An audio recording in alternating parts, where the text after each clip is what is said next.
तमिलनाडु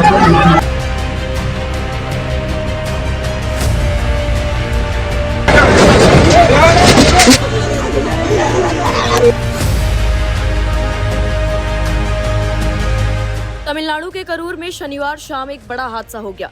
तमिलगा वेत्रिकज्जगम यानी कि टीवी के प्रमुख और अभिनेता विजय की चुनावी रैली के दौरान भारी भीड़ उमड़ पड़ी, जिससे भगदड़ मच गई। इस दर्दनाक हादसे में अब तक 39 लोगों की मौत हो चुकी है, जिनमें महिलाएं और बच्चे भी शामिल हैं। वहीं 60 से अधिक लोग अस्पताल में भर्ती है और कई की हालत नाजुक बनी हुई है। हादसे की सबसे बड़ी वजह थी बेकाबू भीड़।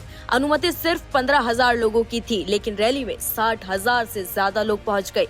विजय करीब 6 घंटे की देरी से पहुंचे और जैसे ही उनका काफिला मंच की ओर बढ़ा, फैंस बैरिकेड्स तोड़कर आने लगे।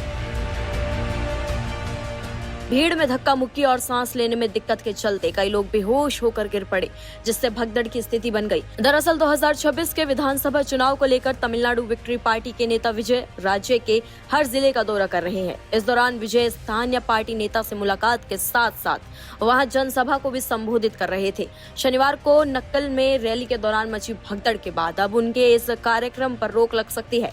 एम्बुलेंस को घटनास्थल तक पहुंचाने में भारी मुश्किलें आई। इस बीच वॉलंटियर्स ने मानव श्रृंखला बनाकर कई लोगों की जान बचाई। हालांकि हालात इतने बिगड़ गए कि सभी को कंट्रोल करना मुश्किल हो गया। मुख्यमंत्री एम.के. स्टालिन ने तुरंत हाई लेवल मीटिंग बुलाई और हादसे पर गहरा दुख जताया। उन्होंने मृतकों के परिवार को 10 लाख रुपए और घायलों को 1 लाख रुपए का मुआवजा देने का भी ऐलान कर दिया। टीवी के कार्यकर्ताओं ने भारी भीड़ के कारण लोगों की तबीयत बिगड़ने पर शोर मचाया। विजय का भी ध्यान इसकी ओर गया और उन्होंने अपना भाषण रोक दिया। वो कैंपेन बस के ऊपर खड़े थे और पानी की बोतलें कार्यकर्ताओं की ओर फेंकी। एम्बुलेंस को भीड़ भाड़ वाली सड़क से होते हुए घटनास्थल तक पहुंचने में काफी मशक्कत करनी पड़ी। सीएम स्टालिन ने खुद अस्पताल पहुंचकर घायलों से मुलाकात की और मृतकों को श्रद्धांजलि दी। उन्होंने कहा कि राज्य के इतिहास में किसी राजनीतिक दल की रैली में इतनी बड़ी संख्या में मौतें पहले कभी नहीं हुई।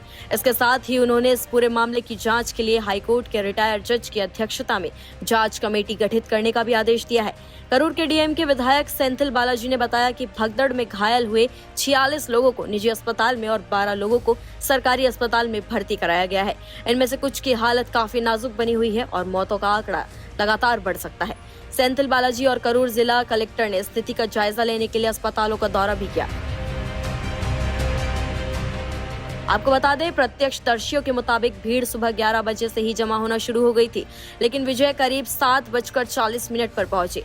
लोग घंटों से बिना खाए पिए इनका इंतजार कर रहे थे। जैसे ही विजय बस के ऊपर से संबोधन करने लगे, भीड़ बेकाबू हो गई। उमस और गर्मी के कारण कई लोग बेहोश हुए और भगदड़ फैल गई। विजय खुद रैली रोककर कार्यकर्ताओं से एम्बुलेंस के लिए रास्ता बनाने की अपील करते भी नजर आए हैं। वहीं आपको बता दें, प्रधानमंत्री नरेंद्र मोदी, राष्ट्रपति द्रौपदी मुर्मू, गृह मंत्री अमित शाह और रक्षा मंत्री राजनाथ सिंह, कई राष्ट्रीय नेताओं ने इस हादसे पर गहरा शोक जताया है। तमिलनाडु सरकार ने 46 प्राइवेट और कई सरकारी अस्पतालों में घायलों के इलाज की व्यवस्था भी की है। 100 से ज्यादा डॉक्टर और मंत्री राहत कार्यों की निगरानी में जुटे हैं। आपको बता दें, हादसे पर दुख जताते हुए पीएम मोदी ने सोशल मीडिया प्लेटफॉर्म एक्स पर कहा, तमिलनाडु के करूर में एक राजनीतिक रैली के दौरान हुई दुर्भाग्यपूर्ण घटना बेहद दुखद है। मेरी संवेदनाएं उन परिवारों के साथ है जिन्होंने अपने प्रियजनों को खो दिया है। मैं इस कठिन समय में उन्हें शक्ति प्रदान करने की कामना करता हूं। साथ ही सभी घायलों के शीघ्र स्वस्थ होने की प्रार्थना करता हूं। इसके बाद कांग्रेस नेता राहुल गांधी ने भी हादसे पर दुख जताते हुए कहा, तमिलनाडु के करूर में एक राजनीतिक रैली में हुई दुखद घटना से मैं बेहद दुखी हूँ, जिसमें कई अनमोल जानें चली गई। मैं उनके प्रियजनों के प्रति गहरी संवेदना व्यक्त करता हूँ और सभी घायलों के शीघ्र स्वस्थ होने की कामना करता हूँ। साथ ही उन्होंने कहा, मैं कांग्रेस कार्यकर्ताओं और नेताओं से अनुरोध करता हूं कि वो पीड़ितों और उनके परिवारों को हर संभव सहायता प्रदान करें और राहत और बचाव कार्य में अधिकारियों के साथ मिलकर काम करें। इसके बाद राष्ट्रपति द्रौपदी मुर्मू ने भी हादसे पर दुख जताया। उन्होंने पोस्ट कर कहा, तमिलनाडु के करूर जिले में भगदड़ जैसी दुर्भाग्यपूर्ण घटना में हुई जान माल की हानि के बारे में जानकर बहुत दुख हुआ। मैं शोक संतप्त परिजनों के प्रति अपनी गहरी संवेदना व्यक्त करती हूं और घायलों के शीघ्र स्वस्थ होने की प्रार्थना करती हूं। इसके बाद केंद्रीय गृह मंत्री अमित शाह ने भी दुख जताते हुए कहा कि करूर भगदड़ में हुई दुखद मृत्यु से अत्यंत दुखी हूँ। मृतकों के परिवारों के प्रति मेरी हार्दिक संवेदना। मैं ईश्वर से प्रार्थना करता हूँ कि उन्हें ये दुख सहने की शक्ति प्रदान करें और घायलों के शीघ्र स्वस्थ होने की कामना करता हूँ।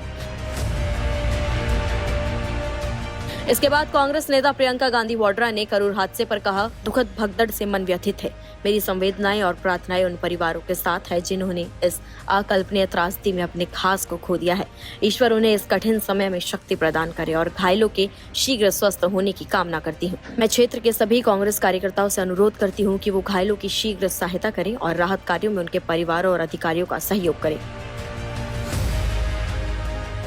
इसके बाद कांग्रेस अध्यक्ष मल्लिकार्जुन खड़गे ने भी दुख जताते हुए कहा, करूर में एक राजनीतिक रैली में हुई दुर्भाग्यपूर्ण और दुखद भगदड़ से अत्यंत व्यथित हूँ, जिसमें कई निर्दोष लोगों की जान चली गई। हम शोक संतप्त परिवारों के प्रति अपनी हार्दिक संवेदना व्यक्त करते हैं। हमारी संवेदनाएं और प्रार्थनाएं उनके साथ है। हम घायलों के शीघ्र स्वस्थ होने की कामना करते हैं। मैं सभी कांग्रेस कार्यकर्ताओं से अनुरोध करता हूँ कि वो पीड़ितों और उनके परिवारों को हर संभव सहायता प्रदान करें और राहत एवं त्वरित चिकित्सा सहायता प्रदान करने में अधिकारियों के साथ मिलकर काम करें।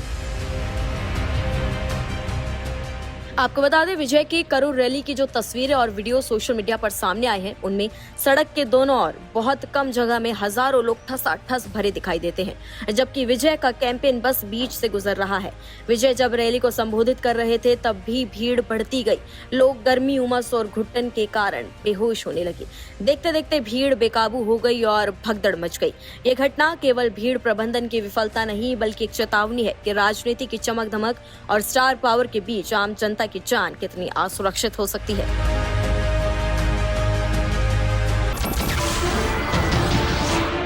नमस्कार, मैं हूं मानक गुप्ता। अगर आपको हमारा ये वीडियो पसंद आया हो तो इसे लाइक और शेयर जरूर करें और हां, हमें सब्सक्राइब और फॉलो करना ना भूलें ताकि आप देश और दुनिया की कोई खबर मिस ना करें। तो जुड़े रहिए हमारे साथ और देखते रहिए न्यूज़ 24।